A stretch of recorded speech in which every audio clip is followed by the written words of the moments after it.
Together, Jacques and I have over 11 years of garlic growing experience, which means we've had some insanely epic harvests, but also some massive failures. And so we thought, why not share every single one of those failures so that you at home don't have to make the same mistakes that we did. So there are two major mistakes. I'm gonna go over the first one. Jacques will go over the second one. If you make either of these, you're just not getting garlic in general. And then there are some more specific mistakes later on. The first one is the way that you decide to time your planting. So this is heavily dependent on where you live. I'm gonna put a chart up so you can look at it and it'll give you the exact timing for planting based on the zone that you're in. But as a general rule of thumb, you wanna get your garlic cloves in the ground in fall 4 to 6 weeks before your first frost, where the ground starts to actually get hard and hard to work in. Now, if you miss that window and your ground's a little bit frozen, technically you can still plant your garlic. So don't think you missed your window. It's just gonna be a little bit annoying and kind of a hassle. But what you really wanna know about planting garlic, why do you even plant them in fall? What an odd plant, right? Most of the stuff that we grow, we plant in the spring. Garlic needs that cold period of the fall and winter to really trigger root development and growth, which means that if you don't get it in before that cold period starts to accumulate, it's not really gonna get those signals and it won't be developing really strong root structures underneath the soil for it to then come up in the spring. Now, we have tried planting garlic in the proper spring, sometime around February, at least for us. I know a lot of you might not be saying that's spring, but for us, that kind of gets close to it at least.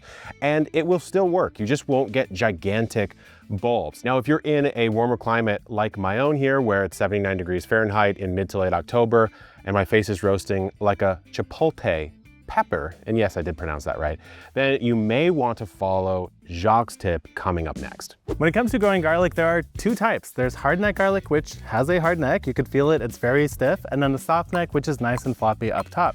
Now, the reason why this actually matters is when it comes to the temperature and the climate that you're growing garlic in. And that's because hard neck garlic absolutely needs temperatures under 40 degrees for at least 4 weeks. And in reality, it's closer to 8.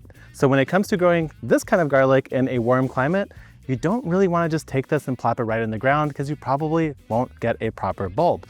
Now, when it comes to soft neck garlic, you can plant this in any climate. It might be a little bit more frost sensitive, but it is all purpose. And if you're in a warmer zone, this is your safe bet. You don't have to do any extra work. You could just break up your soft neck garlic cloves, plant them in the garden, and you should be able to get beautiful bulbs. But there's a trick that we here have learned when it comes to growing hard neck garlic.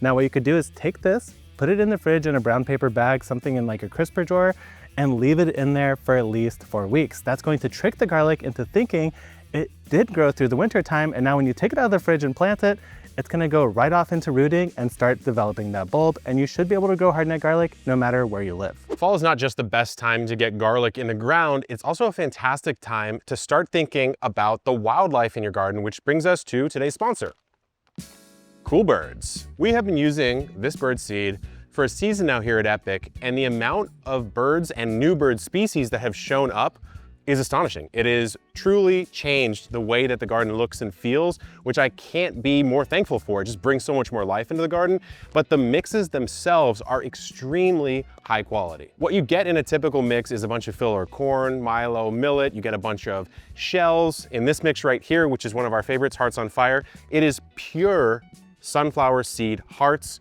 just the good stuff for the birds, but it's also coated in chili oil, which is even spicier than a previous formulation, which will deter mammals, but birds cannot detect spice, so they have no problem eating it. It's a fantastic solution to a really common problem when you're becoming a birder. Well, Hearts on Fire is my personal favorite mix. This no mess mix, which is also shellless with no filler, is great for bringing in a wider variety of birds. And they also have more specific mixes, like ones for bringing in cardinals, which I don't really have here, but if you do, there's a mix for you. So we love Cool Birds here at Epic Gardening. We're thankful to them for sponsoring this video. Check them out on Amazon, or we'll put a link directly in the description to go grab a few bags yourself. Great time of year to get into some birding. And now let's get back to the garlic tips. Congratulations, you've avoided the two biggest garlic mistakes, but there's still more you can make in the process. We're gonna go into some planting mistakes. We've made them all multiple times, probably, over the many years growing. There's actually one more fatal flaw that somebody can make at home, and that is actually not buying seed garlic. You're right. This is one of those things that I think many people are like, I could just go to the grocery store, buy a couple heads of garlic,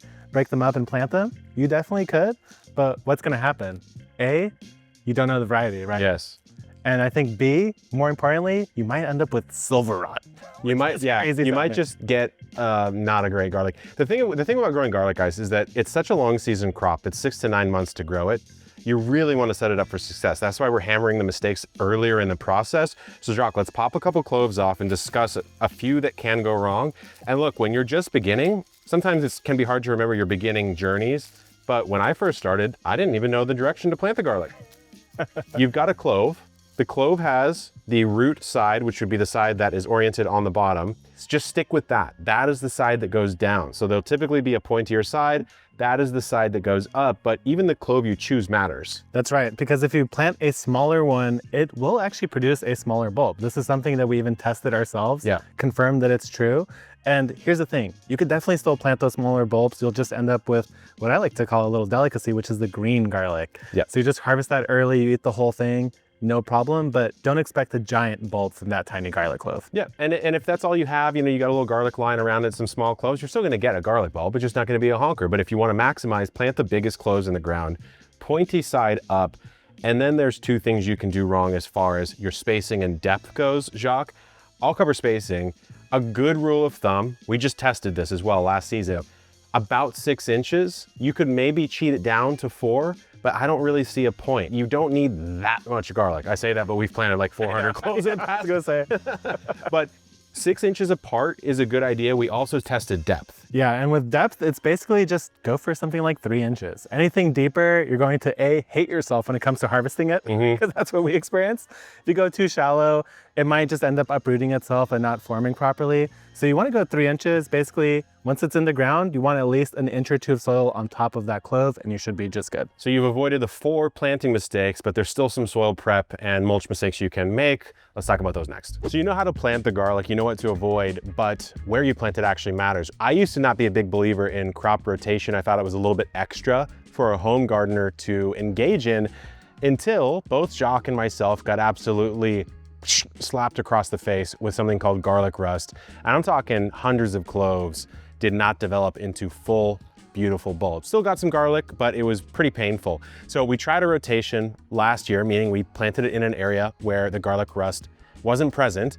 Some still showed up. It was markedly better. This eggplant bed right now is where the garlic is probably going in this year. Never seen garlic rust over here. So if you have grown garlic for a couple years, I think it's a good idea to try a new section, because diseases just have a way of finding the plants that they want to eat no matter what. Now, when you get it in the ground, there's 2 things you absolutely have to do. The first is fertilize. And you might be thinking, okay, garlic doesn't really seem like a crop that needs fertility, like tomatoes. Those obviously need a lot of fertilizer. It's not true. When you think about an allium, which is what garlic is, think about the bulb of an onion. The more leaves that are forming on that onion, the more they're wrapping around that bulb and forming that sort of sheath that starts to give the mass to the bulb itself. And it's very similar with garlic, although not exactly the same, because you're growing it for the cloves and not the actual sort of swollen stem itself. But that being said, the more nitrogen you can give the plant at time of planting, something like chicken manure or an organic fertilizer is great, through about a month before it comes time to harvest, the better. I'll put a chart up right here so you know exactly the timing for when to fertilize your garlic. But the only thing you really want to avoid is giving it more nitrogen-based fertilizers as that plant gets closer to maturity. In the case of a hardneck garlic, it'll give you a clear visual signal by forming what's called a scape. It'll be this sort of flower stem that twirls. Actually a great delicacy. You can cut it off and eat it, but it's also your signal, hey, stop fertilizing your garlic. Now, the only other mistake that I would call a big one you can make at planting time is not putting an adequate amount of mulch on top of the garlic. Jacques mentioned throw it about 3-4 inches down in the soil, and you might be saying, bro, I live in zone 3. It's going to freeze for sure. That's true, which is why you need to throw some mulch on top. You can go 3 inch, 4 inch, 5 inch, 6 inches of mulch if you want to. We love straw. Use what's around you. We have an Epic straw that we like to throw across. Really good insulator. That's going to keep those temperatures from freezing out as the garlic is developing that root structure to come up in spring. Now your garlic should be in the ground at the right depth with a nice layer of mulch on top. And now what's next? Well, the next thing that's the most important is watering. Garlic needs about an inch of water every single week to thrive at its maximum capacity. So if you live somewhere that's raining, well, good for you. But here, all we have is irrigation. So we have to make sure that this plant never dries out in that whole growing process. If it does, the roots will begin to stunt. You'll end up with a smaller bulb in the long run. So just make sure that your plant is as well watered as everything else that you're growing in your garden, and you should be just fine. Now, there are a couple little things that you have to make sure you're following through on if you want a truly successful garlic crop. And the first one is weeding. You do not want your weeds to compete with your garlic. And in the same vein, you don't want to interplant with your garlic as well, because anything that outcompetes the garlic will lead to a smaller bulb because the roots on this boy aren't that vigorous. So make sure you're not crowding it, make sure there's nothing else growing with it, and make sure you are watering it, and your garlic should do just fine. Now, another great thing is that we actually sell garlic on the Botanical Interest site, and we carry new varieties every single year. So check that out. And if you want a full playlist on growing perfect, amazing garlic, right over here is where you want to be. Good luck in the garden and keep on growing.